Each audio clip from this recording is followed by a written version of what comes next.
This is a music theory video that will show you how to resolve an applied 7 fully diminished 7. Let's remember the rules for resolving 7 fully diminished 7. Number 1, prepare and resolve the chordal 7th, like we always do with 7th chords.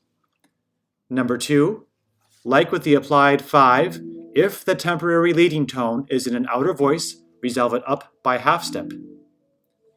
Number 3 is new. With a fully diminished 7, with an applied 7 fully diminished 7, you need to find the voice that forms a tritone with the bass and resolve that voice in contrary motion with the bass. That's a new rule, and I'll show you how that works in just a moment. Here is a progression in the key of A major. The first two chords are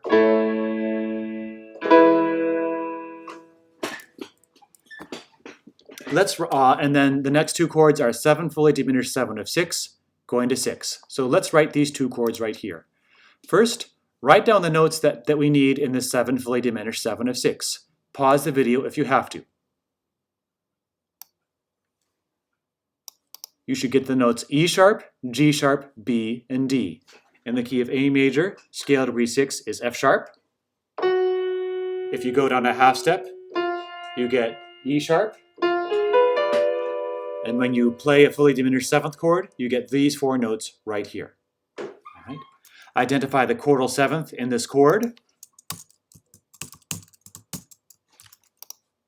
And you should have D. And so we need to prepare this chordal 7th. Which one of these voices can do that? Pause the video if you have to. The answer is the alto that can lead to that chordal 7th by step. And I'll make this note red to show that it's dissonant.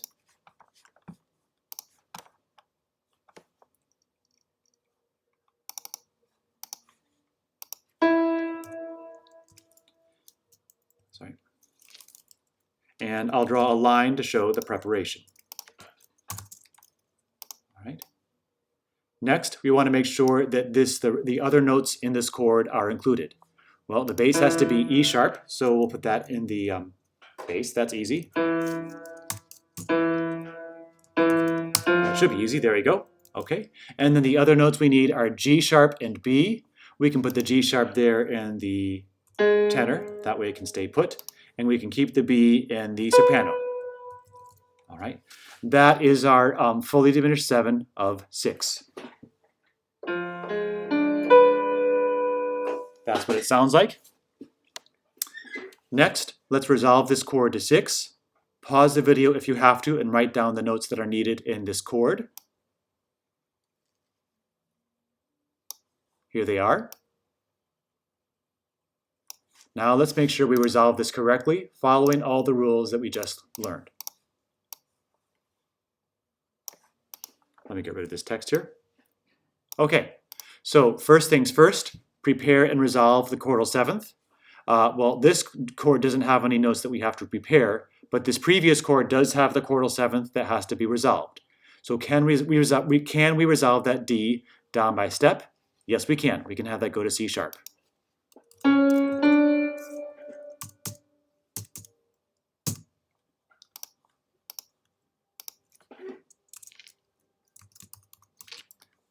All right.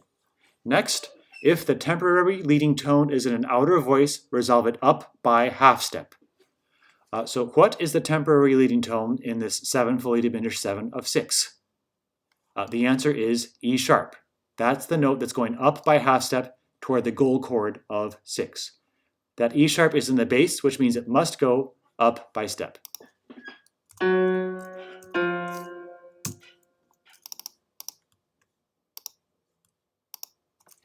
I'll draw a line and I'll say temp leading tone to show that that temporary leading tone is resolving up by step.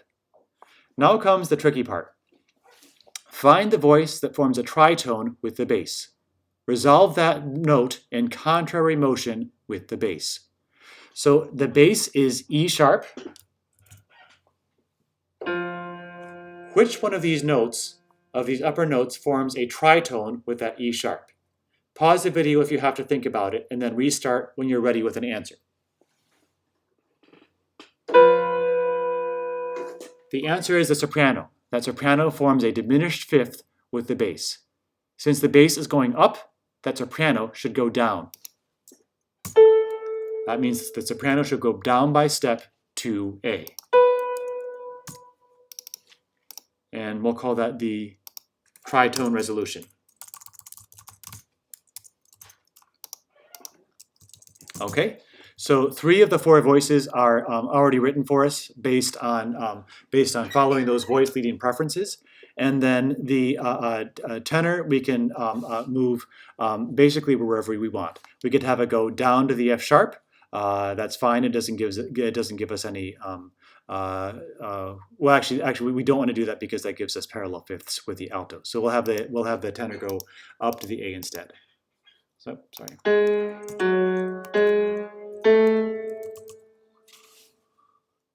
All right, and that is the resolution of that 7 fully diminished 7 of 6.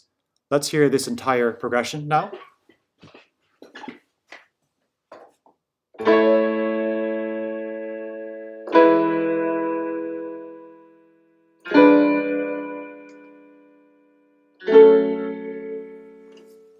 I'll play that one more time. This time you might want to sing along with the bass line.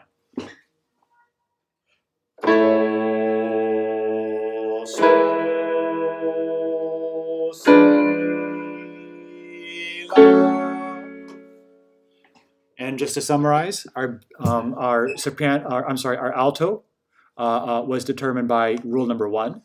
Our bass was determined by rule number 2, and our soprano was determined by rule number 3.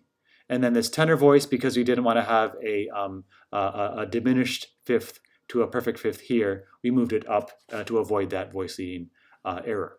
That's all you need to know. Have fun with the homework. Bye-bye.